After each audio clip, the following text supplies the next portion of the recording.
Alright guys, this is the third video for the October newsletter, introduction to Python programming. So now we're going to actually get to programming. You're going to have a main.py file that we made last time.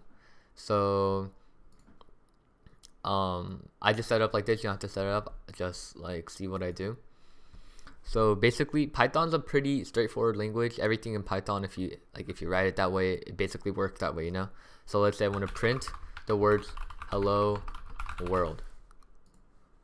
Then I just right click the code box and I click run main, and then it prints hello world. Like, you know, like it just does what you tell it to do. It's like pretty straightforward. First so there are a few things I wanted to cover today. I think they're pretty basic. So first thing I want to go over is commenting.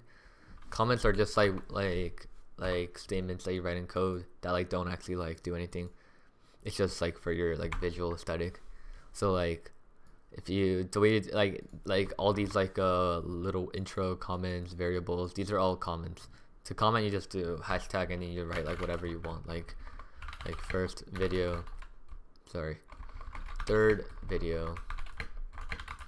for VHS coding club.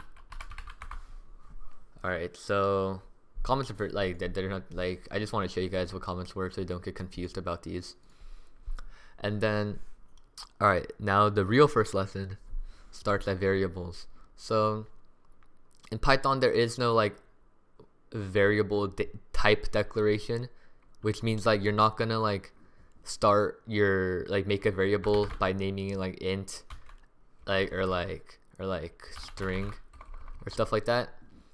When you make a variable in Python, you just name it x or like whatever you want to name it, like x equals like 5, let's just say, and then you can name another one like y.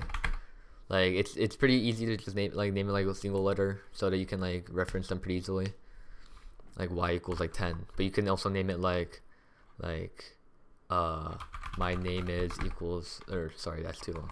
If you like just name equals and then like Jaden, or like, and then like last name equals Chung. Alright, so I used a few different data types here. For x and 10, or sorry, for x and y, you see how they're just like flat number, like straight numbers, like 5 and 10 without any quotation marks on the outside. So these ones are considered integers. I'll comment right here that they're integers. These ones are integers. Basically just means that they're just like straightforward numbers that we use every day.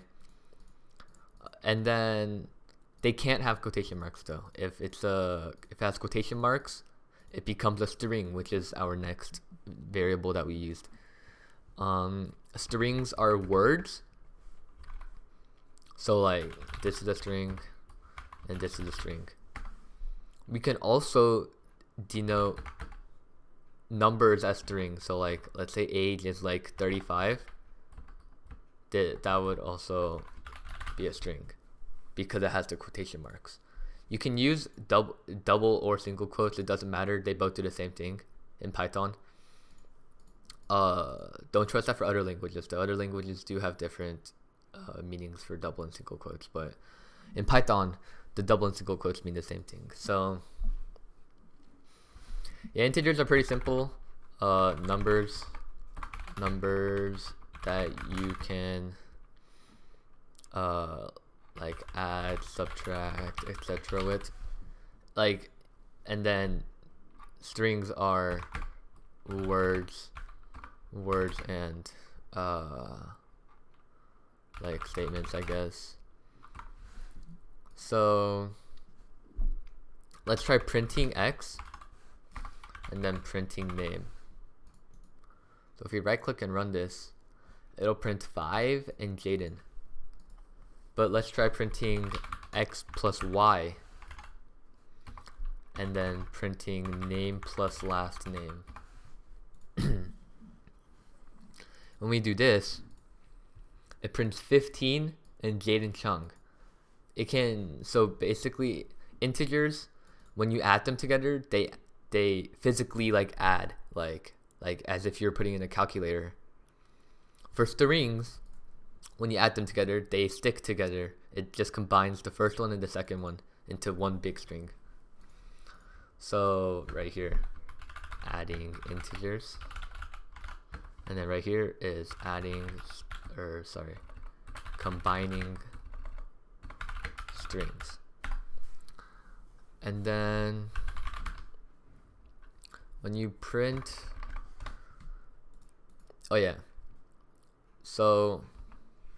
I basically went over data types up here, so I guess we have to look at that. But however, when we try to print, like, let's say you want to, like, let's say you have x equals 5, right? But then we have age equals 35, so you want to add 5 to the age 35 to make it age 40, right? If we try and do print x plus age, it's not going to work. See? It's going to give back an error. This is because x is an integer and age is a string, and you cannot add an integer and a string together. It just doesn't work that way. However, that leads us to our next lesson, which is casting. So I'm gonna comment this right here because that'll break the code. But let's say we want to add x, which is 5, and age, which is 35 as a string, or 35 but a string value. The way to do it would be to get age and then cast it. Casting means that you assign a data type to a variable without changing the actual variable. So like x plus age, right? The way to cast is you add the data type and then the variable inside here. So like I'll name it x. So like that might seem like really hard, but like, or that might seem confusing, but like literally just like int, which is the data type. Int is the data type. And then age. So basically this will change age into an integer from 35 string to 35 integer. So now if you right click and run, it's going to print back 40. There are a few different short versions that you need to use. So int is short for integer, converts to mathematical number, and then str is short for string, converts to word. Or I'll just convert to string. So since we can also convert it the other way around, let's try turning x into a string value and then combining x with age. If we combine x, which is 5, with age, which is with age, which is 35, we're not gonna get 40 since we made both of them strings. What we're gonna get is the string of 5 plus the string of 35. 5 plus 35, but we're just combining them. It doesn't add them, it combines them. Remember, strings combine. So when we print this, we're actually gonna get 535 combines 5 and 35. So yeah, that's how you use integers and strings inside Python. It might seem pretty confusing, but try it on your own and then just mess around with it. Like you can just try like making a bunch of variables. Like I'll try like x equals, sorry, not x, I already used x. P equals like Jaden is a sophomore at, and then school equals Valencia High School. Then if I do print P plus school, then that'll print Valencia High School. Or Jaden's a sophomore at Valencia High School. And yeah, you can just like mess around with that, just like try it out. And then when you're done with that, we're gonna go back up here to learn about our last type of variable, which is called the Boolean.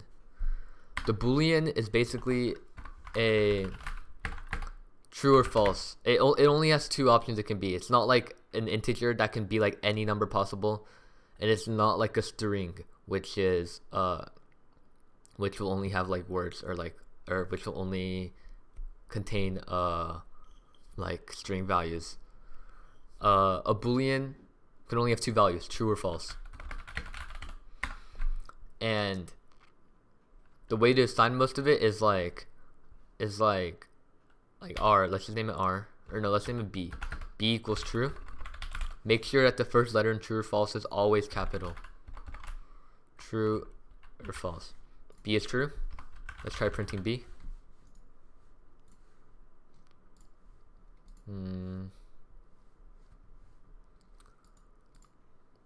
Oh, right, it's up here. True. B comes out as true. However, that's too simple. Like there'd be no point in that. Actually, I guess there would be, but like to make this even more sophisticated, we can use, let's say, or to apply this to actual code, we could use like, let's say, inequalities.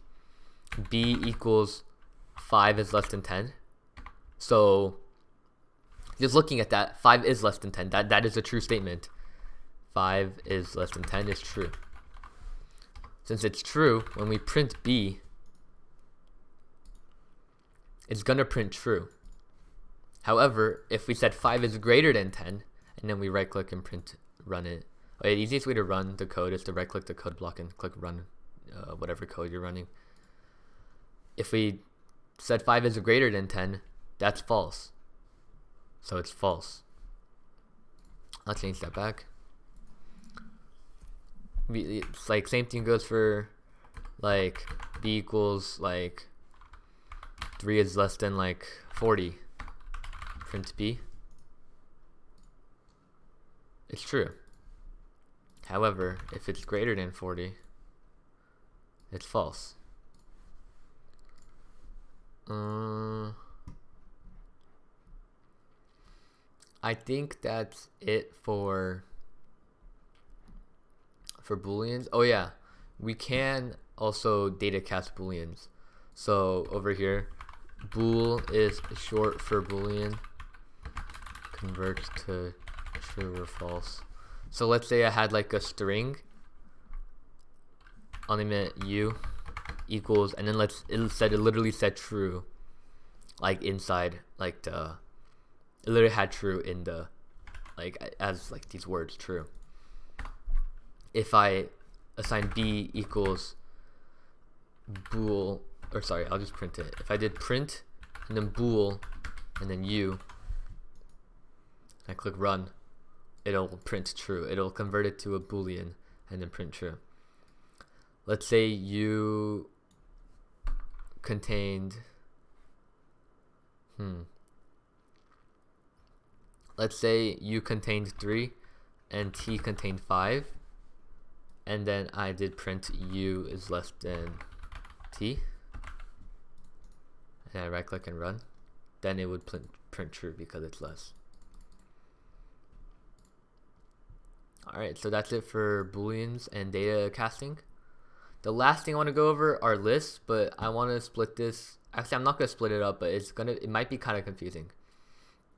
A list is basically just a list of like whatever, like list equals, and then we always use square brackets to talk about lists. Like let's say, let's name it fruits. Fruits equal apple, banana, cherry. Notice how I put square brackets, put the actual strings in quotations, but in between I put commas. That's how you separate the items inside a string. So let's say I want to get the first item inside my fruits list. In all coding languages, you start at 0. Starts at 0. So like if we to access a something from fruits, we have to type fruits and then square brackets and then the number at where it's located. So this would apple is 0, banana is 1, cherry is 2. So let's say I want to get apples. I do fruits square bracket 0, and if I run it, it'll print apple. Same thing for banana and cherry, except for banana I'd print 1, or I'd put 1, and for cherry I put 2, because 0, 1, 2. So when I click run, apple, banana, cherry. Alright, I think for this video that's gonna be it. Next time I'll go over, in the next video I'll be going over more list functions and also tuple sets, dictionaries, and if-else statements, and maybe loops as well. So yeah, if you want to learn about that, then I will make another video, or in the next meeting you can suggest something and I'll make a video. Me and Nathaniel can make a video on that as well. So I hope you guys enjoyed. If it was boring, I'm sorry. Please, if it was too boring, then DM me ways on how I could make it livelier, how I can make it better. I know because of COVID and stuff, it's kind of hard to enjoy everything we do, but let's hope to make the most of it by the end of the year. Let's hope to have a few projects and stuff down, and yeah, thank you guys for watching.